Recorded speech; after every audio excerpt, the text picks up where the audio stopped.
What's up, ladies and gentlemen? How are you today? I hope that your day is going fine. If not, I hope tomorrow gets better. Thank you guys so much for tuning into the channel.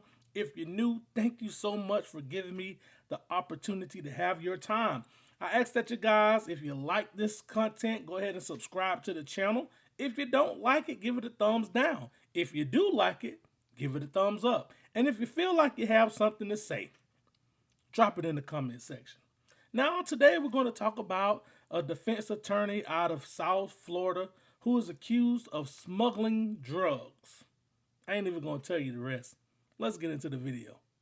First tonight, a South Florida attorney is arrested, accused of trying to bring legal documents, quote, saturated in cocaine, into the Palm Beach County Jail. WPTV's Todd Wilson with what we're learning so far in this bizarre case. Todd. Michael, bizarre is the truth. You know, I would be nice to say that this was happening in a movie, but no, it is real life. The Palm Beach County Sheriff's Department says their major crimes department says that an actual attorney tried to smuggle cocaine into the county jail. Attorney David Casals is accused of multiple felonies, according to the Palm Beach County Sheriff's Office. PBSO stating that Casals attempted to disguise legal documents saturated in cocaine into the jail. The Sheriff's Department obtained an arrest warrant on the following charges: trafficking cocaine, a first-degree felony, delivery of cocaine, and introduction of contraband into a county facility, all felonies. Doug Rudman is a former prosecutor and now a defense attorney. He says the way the jail system works, when it comes to visitation, family members use video conferencing. Because of the attorney-client relationship, you are given the opportunity to be able to visit with your client face-to-face, strategize with your client face-to-face, review documents with that client face-to-face. Rudman says upon entering the jail, attorneys must present their bar card, a valid driver's license, and the sheriff's office verifies whether an attorney is in good standing with the Florida bar. No doubt the Palm Beach County Jail is going to be looking and revisiting their policies and procedures. According to his profile on the Florida bar, Casals has been practicing law in Florida since 2000 and has a law office in Broward County. I spoke with Casals' attorney, Michael Selnick, by phone. He told me his client surrendered himself, bonded out, and is pleading not guilty. That's right, he has bonded out. Casals is free. He got out on a $58,000 bond. In Palm Beach County, Todd Wilson, WPTV, News Channel 5. That's crazy. A lot goes through my mind with this. I'm thinking that he done got himself into something that is way deeper than this. If he's an attorney and he's bringing in this type of contraband into a facility, this is not his first time doing that. And I think that he's been doing it and it finally got caught up with him, right? Because you think about people who work in the prisons, right? They get caught up and they get involved with inmates and they start bringing stuff into a facility. And once they have a conscience and they say, I ain't doing this no more, then the inmates go to blackmail that person who's been bringing in contraband. So I believe that this guy has been involved in something that is way over his head. I believe that he's been doing something and it finally caught up with him, because I don't think, like, I would believe that they would have a suspicion about him. How did they catch him on the first time?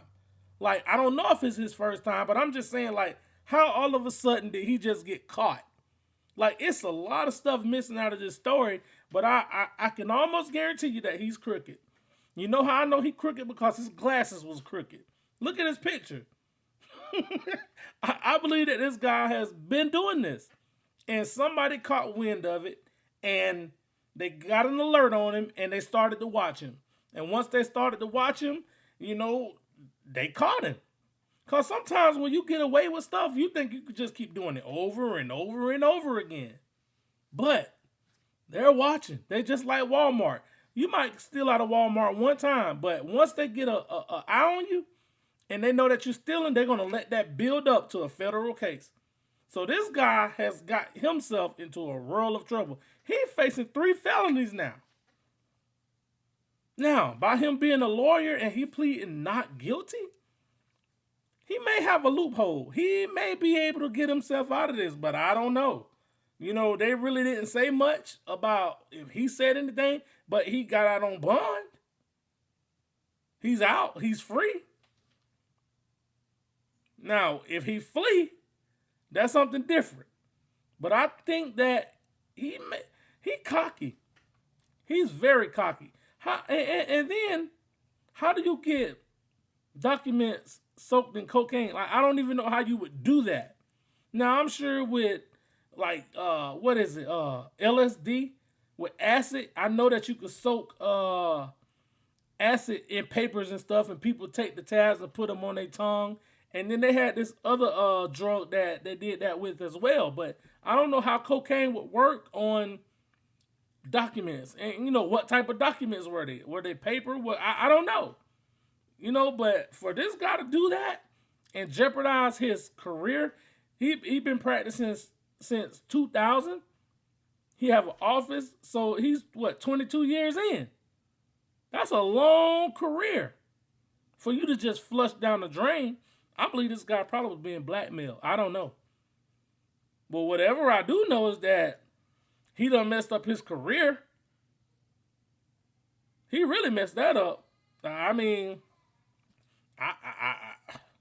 who knows? You just got to see what come out of it. And in South Florida, I don't know. I just don't know. You guys let me know what you think. Drop me some comments in the comment section. Till the next time. Peace.